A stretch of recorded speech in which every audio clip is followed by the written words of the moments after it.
Before I begin, I kindly request from my brothers at the back, because I cannot see you guys, to be honest. And one of the things I like to do is when I speak, I like to have you guys right in front of me, or right close to me, or right close to my sight, so I can have this collaboration. So I request if you guys could please get closer so I could see you guys, please. Thank you very much. I really appreciate you guys. أعوذ بالله من الشيطان الرجيم بسم الله الرحمن الرحيم الحمد لله رب العالمين وصلى الله على محمد وآله الطيبين الطاهرين.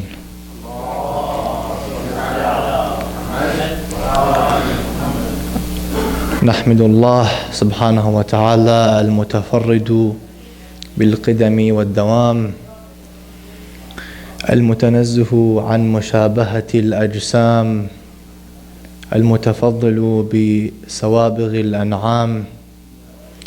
نحمده سبحانه وتعالى على ما فضلنا به من الإكرام ونشكره على جميع الأقسام.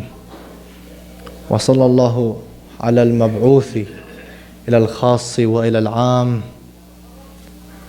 محمد وعلى عترته الأماجد الكرام. Respected brothers, elders, sisters, fathers, mothers in faith and in humanity, I begin my words by extending to the Islamic civilization my condolences on this series of tragic occasions and events, specifically the tragedy of Karbala, asking Allah to help us ascend in our knowledge and develop in ideas and potential, and to reflect upon the teachings of Karbala. وذلك بفضل الصلاة على محمد وآل محمد.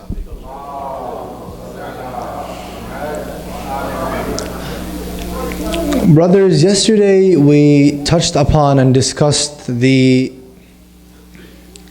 topic of agnosticism,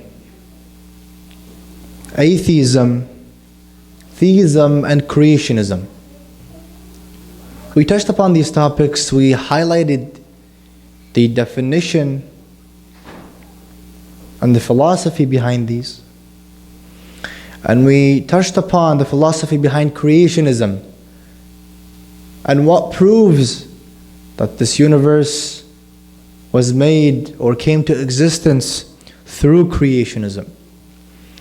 After that, we further highlighted that if we apply logic, the laws of logic, we will see that creationism is more logical, more accepted in by the human's disposition and instinct more than agnosticism or atheism.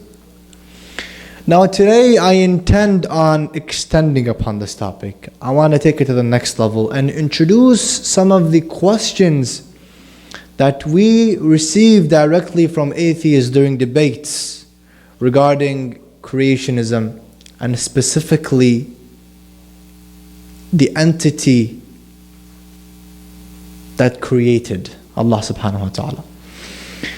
One of the questions we receive, and I find it very ignorant in matter. They say, okay, for the sake of the argument, let's believe in a God. But our question is, your God is all capable, correct? We say, yes, He is all capable. They say, if He is all capable, is He able to create something stronger than Him? I repeat that question. If you were confronted right now, and you were asked, okay, brother, and your name, they state your name. If you believe that God is the all-capable, can He create something stronger than Him?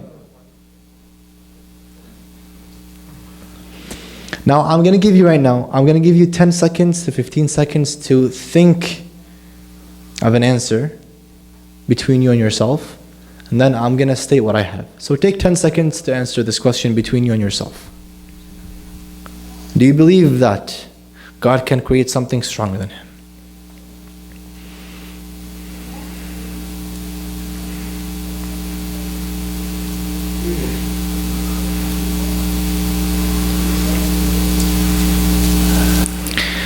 Now, let's say we said yes. Let's say that we say yes, God can create something stronger than Him.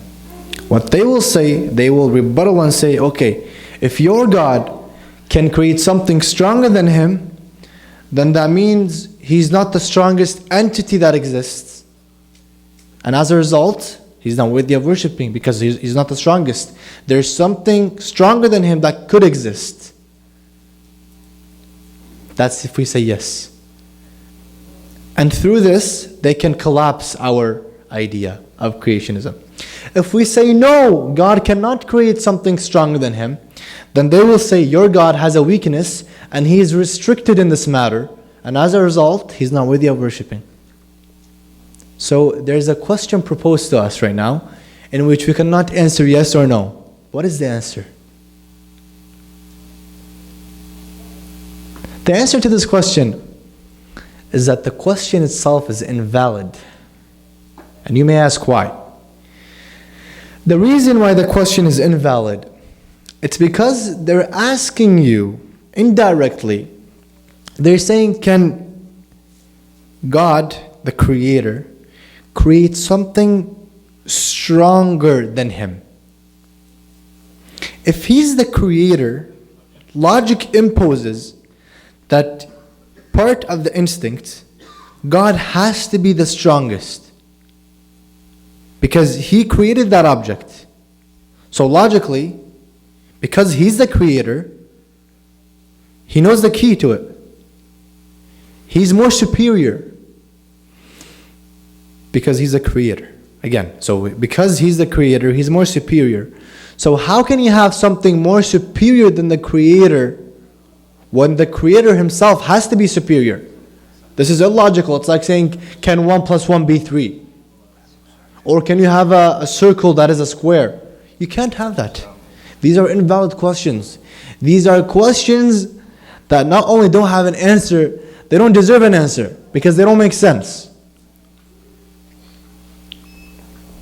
So in this idea, if you were confronted by such a question, the answer to this question is, you know what, my friend? Your question does not make any sense. Your question is incorrect. Some even ask, can God create a second God that is stronger than Him? Well, from a logical perspective, if God creates a second God, then the second God is a creation, and the first God is not a creation. What that means is that the second God is restricted. He's restricted within creationism. Because the first God is not created. The first God is the inventor of creationism. The second God is the invention within creationism. Is that clear? That's one question we are exposed to always. And that's why we got to educate ourselves, because if we are confronted in this civilization by such questions and we don't have any answers, then this is a tragedy by itself. Now, a second question states, what proves that there is one God only? Because see, with all my respect to even atheists, because they're humans and we must respect, but the ideology they carry is very corrupt. So what they do, I've debated with many atheists, they don't try to understand you. They try to criticize and disprove you. That's all they do. That's their doctrine, basically. Because they don't have something and their capacity is empty, they try to mistake you always. So they say, what proves that there isn't two gods? Or what proves that there's one God? Why can't there be 3 or 5 or 10 or 15 or 20? Well, the Quran, if we refer to the Quran answers this question directly. Bismillah ar-Rahman ar-Rahim. وَلَوْ كَانَ فِيهِمَا آلِهَةً إِلَّا اللَّهِ لَفَسَدَتَا. The Quran is stating, in response to this question, the Quran is saying, if there were to be an entity other than Allah, then there would be corruption. How, you may ask? Can you have two presidents governing a country? Let's say you can have, but what's going to happen? Destruction. Because you have two individuals of different experiences, of different point of views, of different visions, of different perspective, of different beliefs, norms, values, morals, ethics, reactions. Both of them trying to govern one area. What's going to happen? They will clash. And when they clash, this sense will reflect negatively on the country. Now, when we look at this creation, we see perfection. We don't see destruction. If we saw destruction, we can conclude that there might have been more than one God, and every God wants to establish what they want. So there is destruction. But we don't see destruction. We see perfection. So this sense of perfection is directly interconnected to the idea that there is one governor over this whole universe and all this creation. Now this is the second question. The third question states, where is your God? Where is God? A lot of us, due to qunut, we do qunut, so people think God is in the sky. God is not in the sky.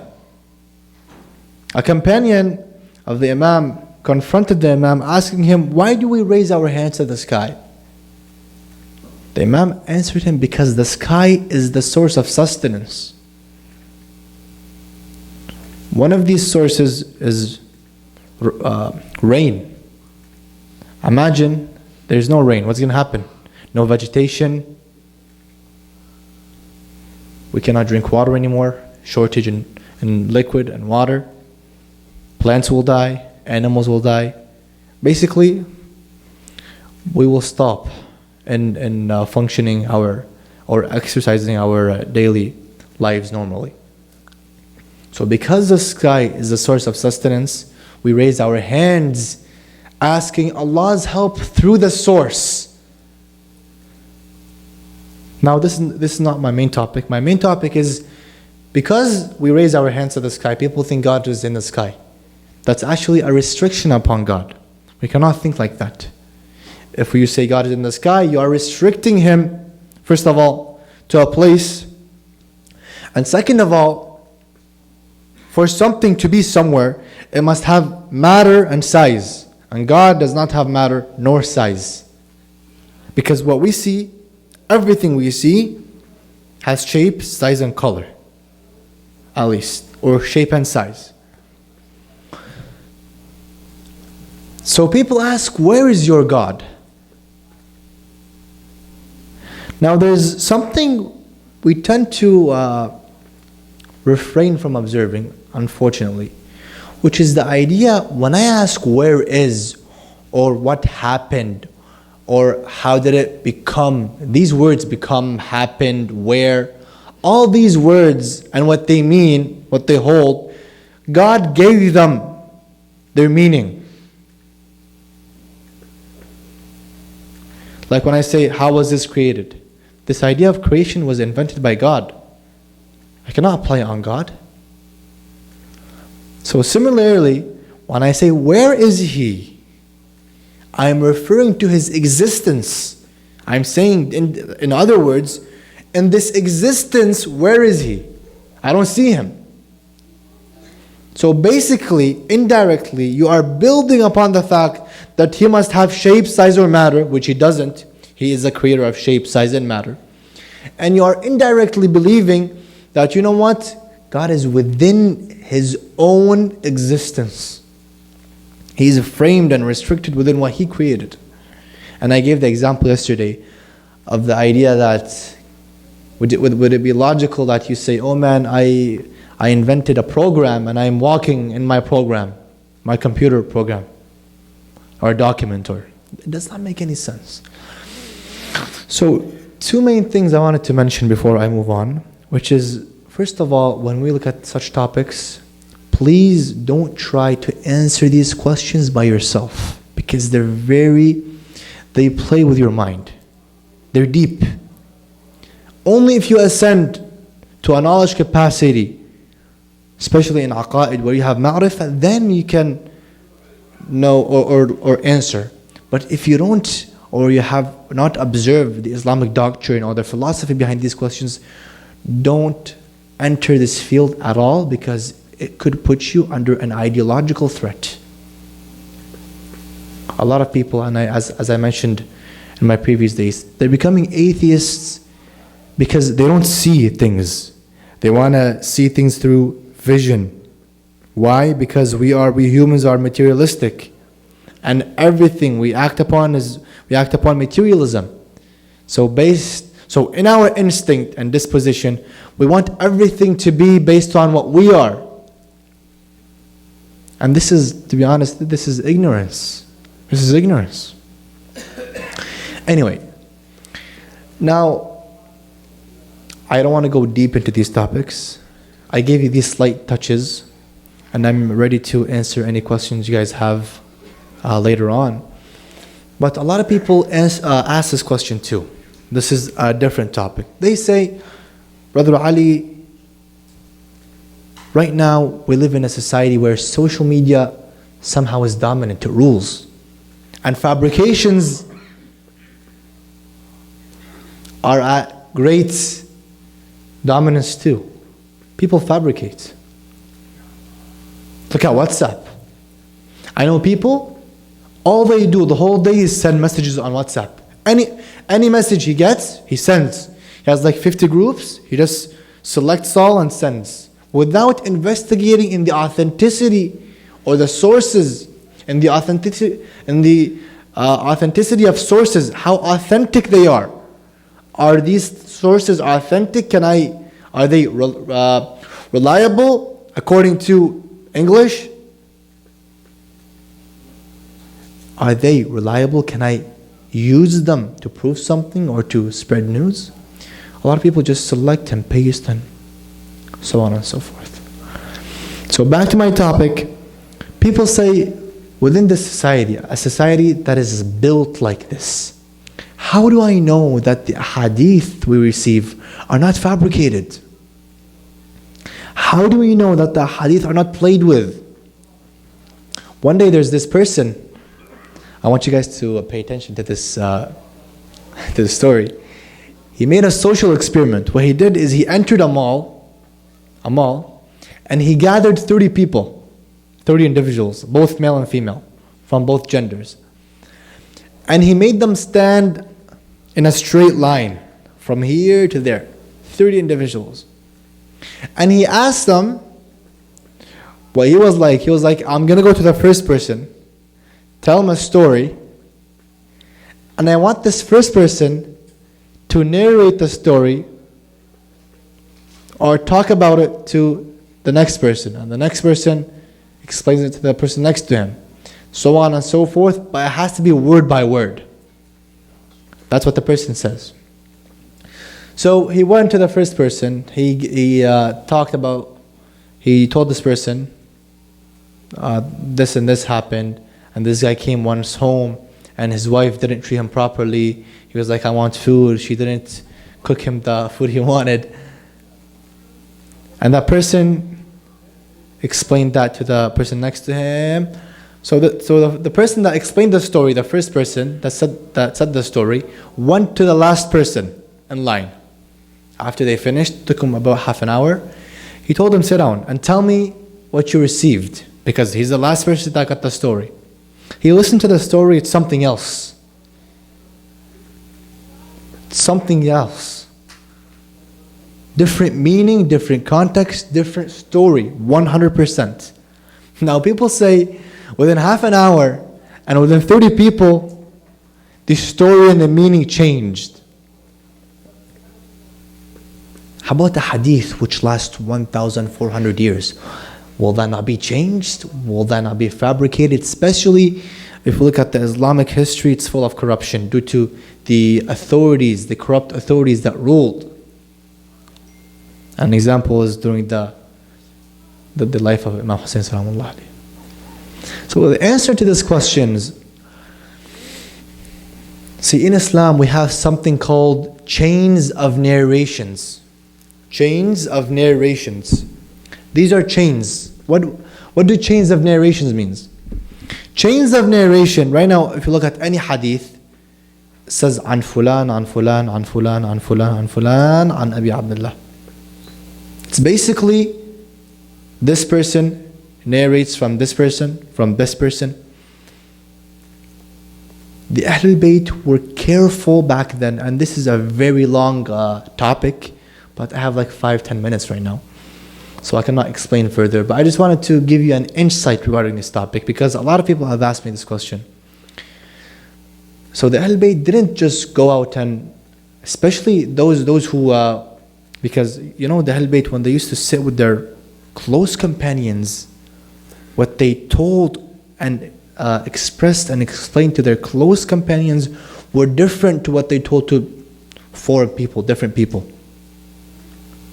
Because those close companions understand the Imam, understand this idea of Imam and succession and prophethood. And some people cannot handle basic knowledge.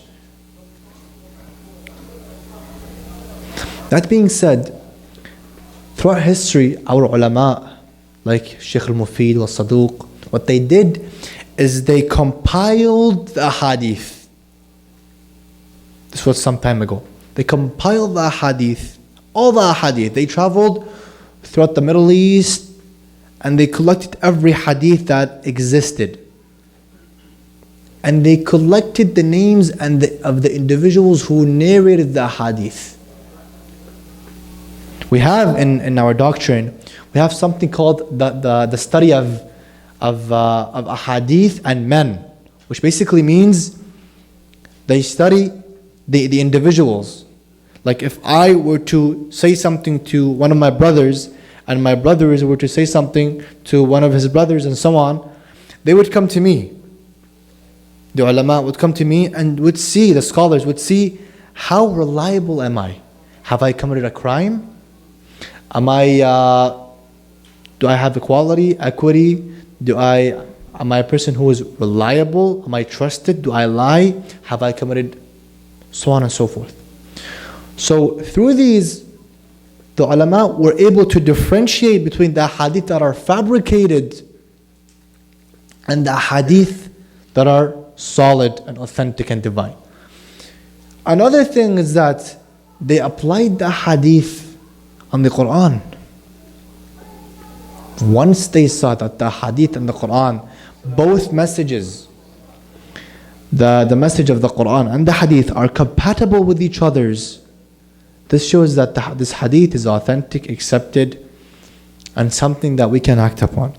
So this is, brothers and sisters, this is very crucial to know, because this idea of fabrication is increasing. And plus the idea of something being biased, right now it's introduced. When something is from one perspective, it's considered bias. So this idea of perspective plays along too. So we got to be careful on how to respond, what to respond, where to respond, and the content of our response. Imam Sadiq Salamullah alayhi, a lot of his companions like Husham and some other companions, he used to send some of them to debate. He used to allow some of them to go and debate. And some others, even old men, He didn't give them the permission to go debate and discuss. Why? Because the Imam knew that first of all, these individuals don't carry the enough capacity of knowledge, nor are they strong. Sometimes people are strong.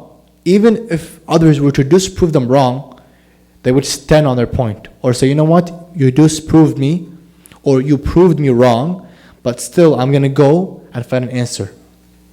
Others get affected.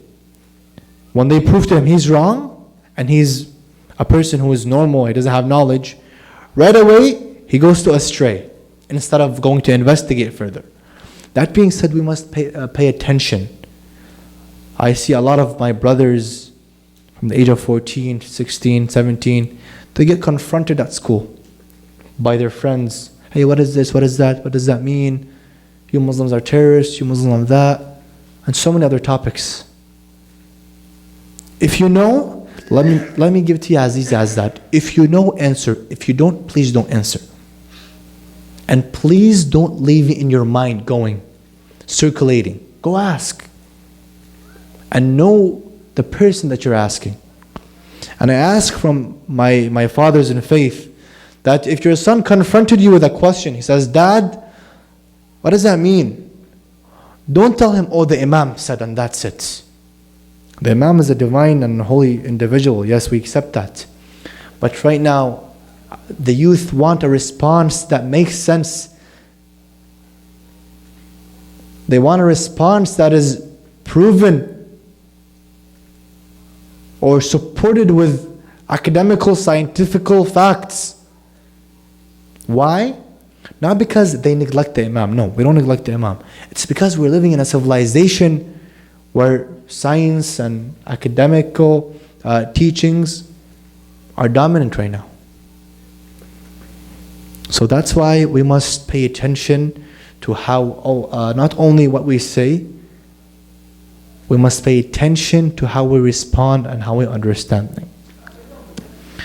I ask Allah and the grace upon these days to help us elevate in knowledge, to help us really understand these concepts of Tawheed, of Nubuwwah, of Imamah, the concepts that make up a civilized and form a civilized entity, individual who acts upon the hadith of Ahlul Bayt. اللهم صل على محمد وآل محمد أقول قولي هذا وأستغفر الله لي ولكم وصلى الله على محمد وآله الطيبين الطاهرين.